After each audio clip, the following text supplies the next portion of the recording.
What is up, ladies and gentlemen, boys and girls? It's your boy Goblin, and today we're coming in with the finale. Rehab, part 14. This is the end, ladies and gentlemen. Before I dive into this episode, I want to say some stuff real quick. So first off, I really hope you all enjoyed this series. It's personally one of my favorite series and one of the video series that I'm most proud of on this channel. And I'm just really happy with how it turned out. You know, I think it turned out to be a really good series for this channel. It seems like a lot of you guys liked it, got a really good feedback, really good amount of feedback, and I'm going to definitely be doing more, series stories like this, because this is completely new for my channel in the sense that, this is like the most demanded video in my comments. Everyone's just asking for the next part all the time. And it's really awesome to see that you guys enjoy this as much as I enjoy making it. So, unfortunately, this is the last episode. However, this isn't the last you'll hear of Rehab. In the future, there will be more stories that I didn't mention in this series that are just individual story videos. So, keep an eye out for those. But either way, hope you guys enjoy this video.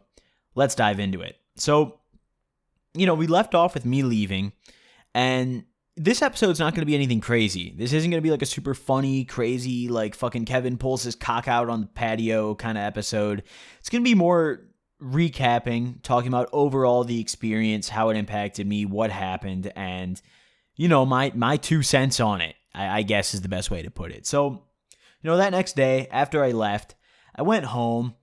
It was like a 7-hour car ride. I'm riding all the way home, and I'm on my phone for the first time in months. My DMs were on fire. My Snapchat was on fire. I posted a story saying I got out, and my Snapchat just fucking imploded. Like, I literally couldn't load all the responses and all the snaps I'd missed. Like, my Snapchat crashed like 6 times before I finally got to, respond to people. And it was fucking crazy, And I went into rehab, I expected my channel to get raped. And to begin to even try to describe the feeling I felt when I got out and checked my social media and saw that all of it was doing fucking numbers was unreal. I couldn't believe it, I was so caught off guard, I was so fucking happy. I couldn't believe it. That's the first thing I did. I got out of rehab. First thing I did, hopped on the YouTube app and smacked up that fucking channel page and wanted to see what I was looking like. I was like, all right, what am I looking at? What am I cooking with right now? And to get out and see I had 13.5K, that's fucking wild. That's fucking wild, guys. So, I mean, just wow. That was really crazy for me. I was sitting there in the car, just so fucking happy. I was cheesing the whole way home. I was happy as fuck, just thinking, rubbing my hands together like Birdman, just thinking, what fucking banger video am I going to put out? Oh man, it was nuts. So, I got home that day. And I've been feeding for a cigarette the whole fucking time I was in there. Literally the whole time. I would have killed for a cigarette. And I did get my hands on some tobacco when I was in there.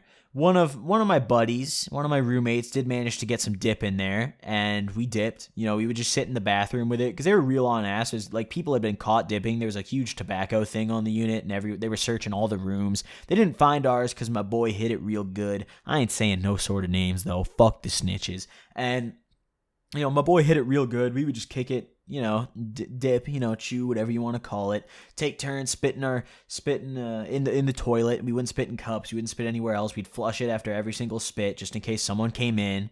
And it was the shit. We dipped a couple times, but that just couldn't rival a cigarette. So when I got out, one of the first things I did was I got a vape. The day I got out, I got a vape. And I was like, fuck it. I'm done with squares. I can't smoke squares inside.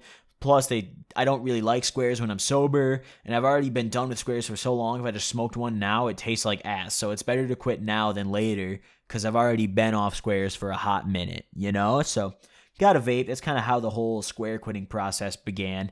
And, the second thing I did was busted the meanest nut of my fucking life. Let me tell you guys. To give you an idea, I hadn't watched porn in 2 fucking months. I hadn't seen a pair of titties in 2 months, okay? I get out. I kid you not. I busted a nut to a fucking trailer on Brazzers. That's how rocket ship hard I was. It took me a minute. Literally a minute. Dead 60 seconds, I'm in it. it was surreal. It really brought back the classic memories of when I didn't fucking beat my chicken every goddamn day like I do now. You know, it really brought back the classic memories, the hoots and hollers. You know what I'm saying? It was nostalgic. It was a nostalgic nut, to say the least. You know, it was, oh man. So, you know, I got home, I did all that, and after that, you know, it was just kind of back to the usual. You know, just making videos, kicking it, doing what I'm doing now. You guys know about all that. So, you know, overall, rehab as an entirety, I'm going to be honest, the only thing that really did shit to help or like make me get sober or anything was time away from drugs. Like literally not being able to get drugs. Nothing they taught me there or said there did shit. I just played the program. I just played my part, acted like I was real passionate about the 12 steps of AA, and acted like I really cared and loved their program. I genuinely could not tell you a single step of the AA or NA traditions or anything like that, which they drilled down our throats. It was entirely 12-step based. Could not tell you a single step. Could not tell you anything about the fucking big book they pounded up our ass every fucking day. Could not tell you anything about what they taught me there because it was all irrelevant and terribly, terribly useless, you know? But what did help is the time away from drugs, the time not being able to do drugs, you know? And what helped me really be able to like keep sane there was my friends, you know, the friends I made there, the roommates. It was awesome. You know, it was a good time. Shout out Peyton, shout out Zach, shout out Sean, excuse me. You guys know who you are. You're the boys. You guys made my experience much better. And I mean, really it was just the time away from drugs that helped, you know, that made me be able to get sober. Because if I didn't go into rehab, I promise you I could not have stopped smoking or doing any of the shit I was doing on my own free will. I could not stop smoking on my own free will. And a bunch of people are going to comment saying, Goblin, you know, weed isn't addictive. Why can't you stop? I'd argue that. You know, weed's not physically addictive whatsoever, but mentally I was fucking hooked on that shit. I have a terribly addictive personality. I'm impulsive as fuck, so maybe it's just how I am as a person. But for me, weed was addictive as fuck. Not physically. I didn't have any physical withdrawals. Just mentally. Still to this day, I think about it all the fucking time. You know, all the fucking time. And I was doing it every fucking day and way too large of amounts. You know, it's like, if I hadn't spent enough time away, I would not have been able to quit, and I would have violated probation. And because it took me 11 weeks to piss clean, had I not, excuse me, I just said not, really fucking weird. Had I not gone to rehab, I would have kept pissing dirty for my PO. And they don't check levels, at least my county doesn't. They don't check the levels of the piss. They just see if it's positive or negative, and each positive is a probo violation. And I'm pretty certain I would be locked up right now if it weren't for rehab. You know, so it helped, but not any of the material. Literally, you could have slammed me in a warehouse for 2 months and it would have had the same effect. Like, you know, like just lock me in a fucking cellar for like 2 months with a couple homies and some books, and like it would have had the same effect, you know? Like it wouldn't have really changed my outlook on getting sober or anything. Like, you know, I didn't like immerse myself in the 12 steps like they tried to ram down my fucking throat. But I mean, it was an interesting experience to say the least. There's parts of me that regret it, and parts of me wish I could go back and redo that night that got me sent. And there's parts of me that are glad I went, you know? Like there's that side of me, you know, that little devil on my shoulder. Like, wouldn't it be so fucking nice to just be high as shit right now and not have ever gone to rehab?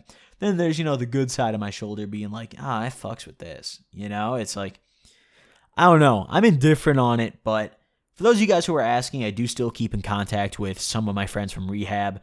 Pretty much the only ones I still talk to are the ones who I was close with, the ones who I actually liked. There was a lot of people in there who, honestly, I didn't really want to start conflict.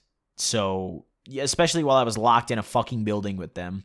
So I just acted really cool to everybody. But I only really fucked with like 4 or 5 people, you know? And you know who you are. If any of you guys from rehab are watching this, you know who you are, you know? I mean, yeah, you know, you know, basically if I added you on any social media, I fucked with you. You know, that's like essentially how it was. There's actually a couple people I fucked with who I didn't end up getting around to getting their social media because I just fucking forgot. You know, shout out Kai. He's one of them. I wish I had that guy's social media. He was a funny son of a bitch. But I mean, anyways, yeah, that's really how rehab went for me. it was weird. And after getting out, I went to an outpatient program for like 3 weeks. And, you know, I would continue the series talking about outpatient, but outpatient's nothing like inpatient. Outpatient's nothing like residential. It's dead. Like, there would be nothing to fucking talk about. You know, there would be like, maybe I'll make like an outpatient episode. You know, maybe I'll do that, but it wouldn't be a continuation of this series. It would be its own individual like mini series on the outpatient rehab, because there was some stuff that happened, but not really enough to like make a video on, let alone, I mean, multiple videos. Like, I could make a video on it, but I feel like it wouldn't live up to this. You know, I feel like this series is kind of the new golden standard of this channel. You know, I feel like this was probably the most successful series I've ever had. You know, it's just, the feedback I've gotten on this is great. It's fucking great, you know, but yeah, I don't really have much more to say. I mean, I'm sorry if you guys expected some crazy story or something like that in this episode, but I really just kind of wanted to recap and look back on how rehab went and how it was, and, you know, how it affected me. It was a hell of an experience. While I was in there, I really fucking missed this YouTube shit, and it made me really understand just how blessed I am, just how lucky I am to be able to do this and entertain this many people. You know, it's fucking crazy. You know, it's like, it really made me understand the full scope of how important this YouTube shit is to me, and how much, you know, how fucking awesome it is. Quite honestly, I mean, there's no other way to put it. Just how, like, this is the shit, you know? Like, the fact that I'm even sitting making this video right now, knowing that a bunch of, like, thousands of people will watch it, is fucking sick. You know, like, that's awesome. That's the shit, you know? And that's something that before I went to rehab, I kind of took YouTube for granted. You know, I was really fucking lazy with it. I didn't really put very much effort into my videos. I didn't really upload consistently. And now, you know, I kind of understand it. You know, I get it. I really do. And, you know, I just want to close this series off with a huge thank you to everybody who stopped by, everybody who watched this series from start to finish, 1 episode, 5 episodes. I don't care how much of it you watched. Thank you all so much for supporting this series. Had a fucking blast making this, and expect a lot more series stories like this to come. Thank you guys for watching. Drop a like if you enjoyed. Rehab, the finale. It's over, ladies and gentlemen. I'll see you guys next time. Peace. Say they let me in the club through the back with the strap. All these strippers on my dick because a youngin' got them rack. Hell yeah, I move them pack. Hell yeah, I keep a gap. Hell nah, I won't snitch. And I probably fucked your bitch. And they know I keep it cool, but they know that I switch. And they know I'm M.O.B. Put my money over chicks. Niggas got their hands out, so I told them suck a dick. I can't never get it started. Bitch, I'm dying for this shit. In the field, put my life on